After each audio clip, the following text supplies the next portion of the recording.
Hello students, તો ફરીવાર સ્વાગત કરું છું તમારું એજ્યુસ્ટેશન ગુજરાતી યુટ્યુબ ચેનલમાં. ફાઇનલી મિત્રો, આજે તમારી જે ચોઇસ ફિલિંગ પ્રોસેસ જે છે 29 ઓગસ્ટના રોજ સમાપ્ત થઈ ગઈ છે અને આજે 29 ઓગસ્ટના રોજ જ તમારું જે પહેલા રાઉન્ડનું જે પરિણામ છે, પહેલા રાઉન્ડનું જે ડેન્ટલ કોલેજ અને એમબીબીએસ કોલેજીસ માટે જે પણ વિદ્યાર્થી એડમિશન લેવા માગતા હોય એમબીબીએસ અને ડેન્ટલ કોલેજીસમાં, તેમનું પહેલા રાઉન્ડનું રિઝલ્ટ જાહેર થઈ ગયું છે. તો બરાબર, તો આજે 29 ઓગસ્ટના રોજ આ પરિણામ જાહેર થઈ ગયું છે. હવે આપણે આગળની પ્રોસેસ શું કરવાની છે એની તમામ માહિતી આ વિડીયોમાં તમને મળશે, તો સંપૂર્ણ વિડીયો આ જોતા રહેજો, આ વિડીયોને સ્કીપ ના કરતા.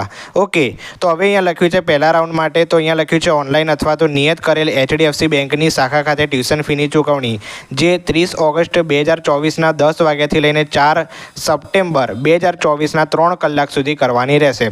બરાબર, તો આ ફક્ત કોના માટે છે? તો જેને પણ પહેલા રાઉન્ડમાં સીટ એલોટ થઈ છે એના માટેની આ વાત થાય છે. જેને પણ કોઈ કોલેજ એલોટ નહીં થઈ, કોઈ એલોટમેન્ટ લેટર નહીં આવ્યો, તો એણે શું કરવાનું છે? તો બીજા રાઉન્ડની રાહ જોવાની છે. બરાબર, બીજા રાઉન્ડમાં હવે તમે ભાગ લઈ શકશો અને એના માટે પણ ફ્રી એક્ઝિટ છે, એના માટે કોઈ રજિસ્ટ્રેશન કરવાની જરૂર નથી. બરાબર, તો હવે જેને એલોટ થઈ ગઈ છે કોલેજ, એલોટમેન્ટ લેટર આવ્યો છે, તો એના માટે સંપૂર્ણ પ્રોસેસ અહીંયા જોવાની છે. ઓકે, તો હવે અહીંયા લખ્યું છે કે HDFC બેંકની શાખા ખાતે ટ્યુશન ફીની ચૂકવણી ઓફલાઈન પ્રોસેસ જે આ કરવાની રહેશે એ 30 ઓગસ્ટ 2024થી લઈને 4 સપ્ટેમ્બર સુધી કરવાની રહેશે. બરાબર, તો તમને જો કોઈ કોલેજ એલોટ થઈ અને એ કોલેજની જે ટ્યુશન ફી ઓફલાઈન તમારે ભરવી હોય, તો એ જે HDFC બેંકની જે શાખા હોય તમારી નજીકની, ત્યાં જઈને એ ઓફલાઈન ફીની ચૂકવણી કરવાની રહેશે. અને તારીખ ખાસ યાદ રાખજો, 30 ઓગસ્ટથી લઈને 4 સપ્ટેમ્બર સુધી આ પ્રોસેસ કરવાની છે. ઓકે, અને હેલ્પ સેન્ટર ખાતે રિપોર્ટિંગ અને અસલ પ્રમાણપત્રો જમા ક્યારે કરાવવાના છે? તો એ પણ 30 ઓગસ્ટથી લઈને 5 સપ્ટેમ્બર સુધી આ પ્રોસેસ કરવાની છે. એટલે ટોટલી વિદ્યાર્થી મિત્રો અહીંયા જોવા જઈએ તો તમારે જે પહેલા રાઉન્ડની પ્રોસેસ છે ભાઈ 5 સપ્ટેમ્બર સુધીમાં આ પ્રોસેસ પતાવી દેવાની છે. એટલે કે ટ્યુશન ફીની ચૂકવણી ઓનલાઈન અથવા ઓફલાઈન તમે કરી શકો.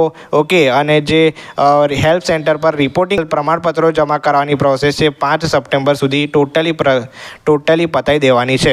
Okay, yes. ત્યારબાદ અહીંયા લખ્યું છે હેલ્પ સેન્ટરનું જે સમય છે, અહીંયા તમે જોઈ શકો ને, જે રવિવારે હેલ્પ સેન્ટર જે છે બંધ રાખાશે. ત્યારબાદ HDFC બેંકની નિયત કરેલ શાખામાં ઓફલાઈન ટ્યુશન ફીની ચૂકવણી ફક્ત કામકાજના દિવસોના બેન્કિંગમાં કરી શકાશે. એટલે તમે સોમથી શુક્રમાં HDFC બેંકમાં જઈને જે આપણા હેલ્પ સેન્ટરની લિસ્ટ આપણે જોઈએ છે, તો ત્યાં જઈને તમારે ટ્યુશન ફીની ચૂકવણી કરી દેવાની રહેશે. બરાબર, ફક્ત સોમથી શુક્રમાં, કારણ કે શનિ રવિ બેંકમાં રજા હોઈ શકે છે એટલા માટે.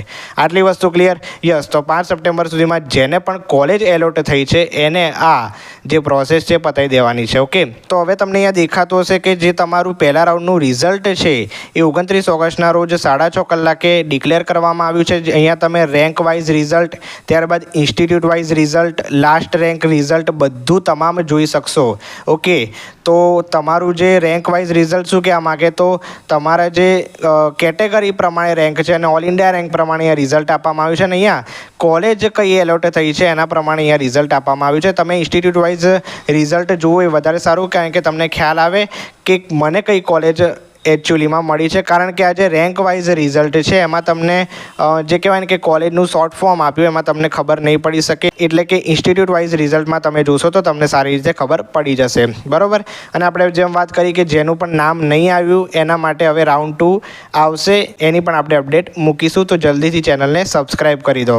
Okay, yes. તો તમારા રિઝલ્ટ જે છે, જેને પણ નામ આવ્યું એ તમારે જોઈ લેવાનું છે. અને જે કોઈને પણ પહેલા રાઉન્ડની કોલેજ એલોટ થઈ MBBS અને BDS, તો વિદ્યાર્થી મિત્રો એને કોંગ્રેચ્યુલેશન, જેને પહેલા રાઉન્ડમાં સીટ એલોટ થઈ છે. ઓકે, ત્યારબાદ આપણે આગળની પ્રોસેસ જોઈએ. ઓકે, હવે વિદ્યાર્થી મિત્રો અહીંયા જુઓ, એડમિશન કન્ફર્મ કરવા માટેની સંપૂર્ણ પ્રક્રિયા અહીંયા કમિટી દ્વારા એક પરિપત્ર નાખવામાં આવ્યો છે, જેમાં સંપૂર્ણ પ્રક્રિયા એડમિશન કન્ફર્મ કરવા માટેની દર્શાવવામાં આવ્યું છે રાઉન્ડ 1 માટે. બરાબર, તો પહેલાં અહીંયા જોઈએ, તો હવે અહીંયા લખ્યું છે ચોઇસ ફિલિંગના પ્રક્રિયા બાદ કમિટી ઉમેદવારના મેરિટ અને ચોઇસને ધ્યાનમાં રાખી બેઠકોની ફાળવણીના પરિણામની જાહેરાત કરશે, જે થઈ ગઈ છે. ઓકે, હવે અહીંયા લખ્યું છે ઉમેદવાર યુઝર આઈડી અને પાસવર્ડની મદદથી લોગિન કર્યા બાદ તેનો એલોટમેન્ટ લેટર અને ફી ચલણ ડાઉનલોડ કરી. એટલે તમને જો કોલેજ એલોટ થઈ ગઈ છે તો કોલેજનો એલોટમેન્ટ લેટર આવ્યો હશે કે તમને કોલેજ આ ફાળવવામાં આવી છે, અને એનું જે ફી ચલણ એટલે કે જે ટ્યુશન ફીની ચૂકવણી છે એનો એક લેટર, એટલે કે આ 2 લેટર આવ્યા હશે, એ તમારે પહેલાં તો ડાઉનલોડ કરી દેવાના રહેશે. આટલી વસ્તુ ક્લિયર? યસ. પછીની પ્રોસેસ અહીંયા ફીની ચૂકવણી કરવાની છે. હવે અહીંયા ધ્યાનથી સમજો. ઉમેદવારે કમિટી દ્વારા મંજૂર કરાયેલી બેંકની શાખામાં અહીંયા લખ્યું છે ટ્યુશન ફી અથવા ટ્યુશન ફીનો તફાવત, ત્યારબાદ ઓનલાઈન પેમેન્ટ અથવા રોકડ રકમ, ડિમાન્ડ ડ્રાફ્ટ. આ કમિટી છે ACPUGMEC પેબલ એટ ગાંધીનગર દ્વારા જમા કરાવી શકશે. હવે સમજો, તમારે ઓફલાઈન જો ફીસની ચૂકવણી કરવી છે તો તમારે HDFC બેંક, આ યાદ રાખો, HDFC બેંકની જે તમારી કોઈ નજીકની શાખા હોય એ શાખામાં તમારે રિપોર્ટિંગ કરવાનું રહેશે અને ત્યાં તમારે ઓફલાઈન ફીસની ચૂકવણી કરવાની રહેશે. ઓકે. અને જે આ જે વેબસાઇટ છે મેડ ગુજરાત, એના પર એ HDFC બેંકનું હેલ્પ સેન્ટરનું લિસ્ટ પણ આપવામાં આવ્યું છે. તો તમારે નજીકની કઈ HDFC બેંક છે તમારે શોધીને ત્યાં તમારે ફીસની ચૂકવણી કરવાની રહેશે. જો તમે ઓનલાઈન ફીસ ભરવા માગો છો તો તમારા ડિમાન્ડ ડ્રાફ્ટ જે છે એના દ્વારા જે ઓનલાઈન ફીસ છે એની ચૂકવણી કરવાની રહેશે. તો આ વાત કરી ફીસની ચૂકવણી વિશે. ત્યારબાદ આગળ જોઈએ છે. ત્યારબાદ અહીંયા લખ્યું છે ટ્યુશન ફી જમા કરાવવા માટે ઉમેદવારે ફક્ત અધિકૃત બેંકની નિયુક્ત શાખાની મુલાકાત લેવી અને ટ્યુશન ફીની ચૂકવણી પછી વિદ્યાર્થી આ કમિટી પોર્ટલમાંથી બનાવેલી રસીદ 2 નકલોમાં અને ચલણની નકલ લેવાની રહેશે. કે જો તમે એ HDFC બેંકમાં ટ્યુશન ફીસની ચૂકવણી કરી દોશો ત્યારબાદ તમને એ 2 નકલો આપવામાં આવી હશે અને 2 નકલો લઈને તમારે સીધું ક્યાં જવાનું રહેશે, જે કોલેજ અથવા જે હેલ્પ સેન્ટર હોય ત્યાં જવાનું કે તમે ભાઈ આ ફીસની ચૂકવણી કરી છે એટલા માટે. આટલી વસ્તુ ક્લિયર? યસ. ઓકે. હવે અહીંયા અગત્યની વાત, એડમિશન કન્ફર્મ કરવા માટેની સૂચના. હવે અહીંયા લખ્યું છે ઉમેદવારે હેલ્પ સેન્ટર ખાતે અસલ પ્રમાણપત્રો જમા કરાવવા અગાઉથી એપોઇન્ટમેન્ટ લેવાની રહેશે હેલ્પ સેન્ટરની અને ઉમેદવારે પોતાની જાતે એલોટમેન્ટ લેટરની પ્રિન્ટ લીધી વખતે અસલ પ્રમાણપત્રો જમા કરાવવા માટેની તારીખ અને હેલ્પ સેન્ટર પસંદ કરી શકશે.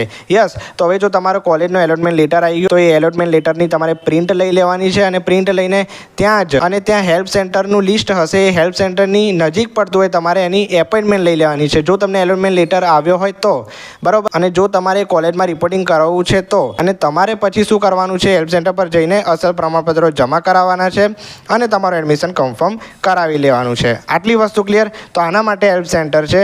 ત્યારબાદ હવે આગળ જોઈએ તો તમારે કયા કયા ડોક્યુમેન્ટ અસલ, બરાબર, હવે અસલ ડોક્યુમેન્ટ તમારે હેલ્પ સેન્ટર પર લઈ જવાના છે. ઓકે. હવે લખ્યું છે ટ્યુશન ફીની ચૂકવણી કર્યા બાદ જે ઉમેદવારને પ્રવેશ ફાળવેલ છે તેવા તમામ ઉમેદવારે એપોઇન્ટમેન્ટ લીધેલ હેલ્પ સેન્ટર ખાતે નીચે મુજબ અસલ પ્રમાણપત્રો જમા કરાવવાના છે. તો પહેલાં તો એ કમિટીનો એલોટમેન્ટ લેટર કે તમને આ કોલેજ ફાળવવામાં આવી છે એ લઈ જવાનો છે. ત્યારબાદ બેંકમાં ટ્યુશન ફી જમા કરાવ્યાની અસલ રસીદ, કે તમે જે HDFC બેંક કે એમાં તમારી ફીસ ભરી હોય એની ત્યાંથી રસીદ આપશે એ તમારે લઈ જવાની છે કે તમારી જે ટ્યુશન ફી છે એ ચૂકવાઈ ગઈ છે 6 મહિનાની.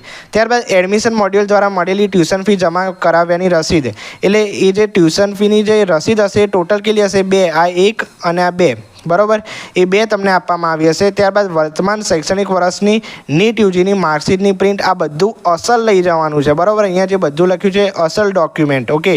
ત્યારબાદ ધોરણ 10 અને ધોરણ 12ની માર્કશીટ. ત્યારબાદ અહીંયા લખ્યું છે જે બર્થ સર્ટિફિકેટ અથવા લિવિંગ સર્ટિફિકેટ, એ બધું તમારે જે તમે રજિસ્ટ્રેશનમાં હેલ્પ સેન્ટરમાં લઈ ગયા હતા એ ટૂંકમાં બધું લઈ જવાનું છે. ત્યારબાદ જે ડોમિસાઇલ વિદ્યાર્થી હોય એને ડોમિસાઇલ સર્ટિફિકેટ. ત્યારબાદ SC, SC, BC, ST કેટેગરીના સ્ટુડન્ટને જે જાતિનો દાખલો હોય. ત્યારબાદ અહીંયા લખ્યું છે SC, BC કેટેગરી માટે નોન ક્રિમિનલ સર્ટિફિકેટ ગુજરાત રાજ્યના અધિકારી દ્વારા આપેલ પરિશિષ્ટ 4 ગુજરાતી અથવા અંગ્રેજી, બરાબર, ઇંગ્લિશ અથવા ગુજરાતી બંને હશે તો ચાલશે, જે તારીખ 1/4/22 અથવા તેના પછી ઇસ્યુ થયેલ હોવું જોઈએ. સર્ટિફિકેટ વર્ષ 2024-25 માટે માન્ય હોવું જોઈએ, બરાબર. એટલે ટૂંકમાં જે તમે રજિસ્ટ્રેશન વખતે હેલ્પ સેન્ટરમાં ડોક્યુમેન્ટ લઈ ગયા હતા એ બધાની જ અહીંયા વાત કરવામાં આવે છે. ઓકે. ત્યારબાદ EWS કેન્ડિડેટ માટે અહીંયા સર્ટિફિકેટની વાત કરવામાં આવી છે. ઓકે. ત્યારબાદ આ જે આઈડેન્ટિટી કાર્ડ છે તમે રાખશો તો વાંધો નહીં. ત્યારબાદ ફિઝિકલ ફિટનેસ સર્ટિફિકેટ, બરાબર, એટલે કે તમારું જે ફિટનેસ સર્ટિફિકેટનું ફોર્મેટ બહાર પાડવામાં આવ્યું હતું રજિસ્ટ્રેશન વખતે એ જ અસલ લઈ જવાનું છે.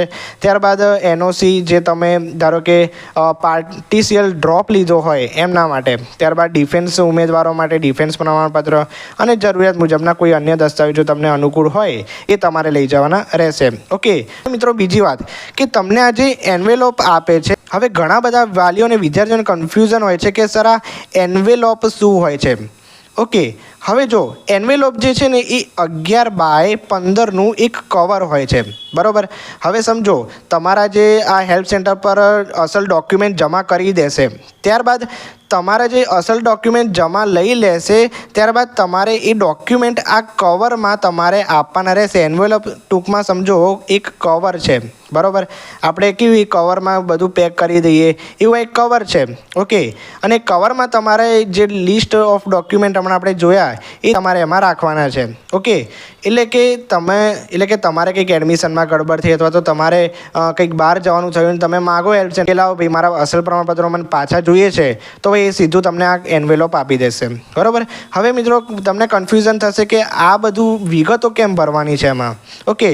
તો અહીંયા લખ્યું છે name of candidate, user ID બધું અહીંયા લખ્યું છે. હવે આ જે પ્રિન્ટ છે આ પ્રિન્ટ તમારે કઢાવવાની રહેશે અને આ પ્રિન્ટ તમારે આ કવર જે છે એન્વેલોપ 11x15નું એના પર લગાડવાની રહેશે, એટલે એમને ખબર પડે કે તમારું કયું નામ છે, તમારું યુઝર આઈડી છે એ ચેક કરી શકે એના માટે. તો આટલી વસ્તુ ક્લિયર? યસ. તો એના માટેની આ પ્રિન્ટ છે. તો જેને પણ એલોટમેન્ટ લેટર આવ્યો છે એના માટે આ પ્રિન્ટ કઢાવી લેવાની છે અને એ કવર પર આ માત્ર લગાવવાની રહેશે, ઓકે. અને અહીંયા તમારે જે વિગતો આપી છે એ બધી જ તમારે અનુકૂળતા મુજબ જે છે તમને ખબર પડી જશે એ તમારે બધી અહીંયા ભરી દેવાની છે. જે કેટેગરી છે, ત્યારબાદ mobile number, category merit number, general merit number, ત્યારબાદ યુઝર આઈડી તમારું બધું અહીંયા ભરી દેવાનું છે. ત્યારબાદ તમારું જે ઈમેલ આઈડી છે, ઓકે. ત્યારબાદ allotted course in present round, કઈ કોલેજ તમે એલોટ થઈ, કઈ સીટ કેટેગરીમાં એલોટ થઈ, ત્યારબાદ allotted institute in present round, એ બધી જ વિગતો તમારે અહીંયા ભરી દેવાની છે. ત્યારબાદ જે કવર છે એન્વેલોપ એમાં તમારે આ મુજબ, ઓકે, આ ગડબડ ના થાય, આ મુજબ તમારે ડોક્યુમેન્ટ જે છે એ રાખવાના છે, ઓકે. એટલે જે તમારે લાગે વળગતા હોય આટલા તો તમને લાગે વળગે છે આ બધા જ, પરંતુ જે તમે કેટેગરીમાં ના આવતા હોય એનું તમે યસ ટીક નહીં કરો તો ચાલશે, બરાબર. એટલે અહીંયા YN તમારી અનુકૂળતા મુજબ જે છે અહીંયા લખી દેવાના છે, ઓકે. યસ. તો આ એન્વેલોપની આપણે વાત કરી. એન્વેલોપમાં કંઈ કન્ફ્યુઝન રાખવાની જરૂર નથી. હવે આપણે જોઈએ એડમિશન કન્ફર્મ કરવા માટેના કેટલાક સૂચનો આપવામાં આવ્યા છે. તો હવે આ સમજી લઈએ, ખાસ અગત્યનું છે. તો કમિટી MBBS અને BDS કોર્સીસ માટે રાઉન્ડનું પરિણામ જાહેર કર્યું છે. હવે જો આના સ્ટેપ આપેલા છે, હવે તમારે પૂરેપૂરું એડમિશન કન્ફર્મ કરવાનું છે અને એ કેટલાક સ્ટેપ છે, ઓકે. તમારે પહેલાં તો આ જે વેબસાઇટ છે તમારે ખોલવાની રહેશે. ત્યારબાદ તમારું જે એકાઉન્ટ છે યુઝર આઈડી અને પિન નંબરથી તમારે લોગિન કરવાનું છે, ઓકે. હવે તમને કોઈ એલોટમેન્ટ લેટર આવ્યો છે કે નહીં એ તમારે ચકાસવાનું છે. જો નહીં આવ્યો તો તમારે આગળના રાઉન્ડમાં ભાગ લેવાનો, આવ્યો તો તમારે એલોટમેન્ટ લેટર ડાઉનલોડ કરી લેવાનો છે, ઓકે. ત્યારબાદ જો સીટ ફાળવવામાં ન આવી હોય તો આગલા રાઉન્ડની રાહ જુઓ. જેમ હમણાં કીધું, જો સીટ ફાળવવામાં આવી હોય તો નીચે મુજબની પ્રક્રિયા અનુસરો, ઓકે. હવે આપણે નીચેની પ્રક્રિયા જોઈ લઈએ.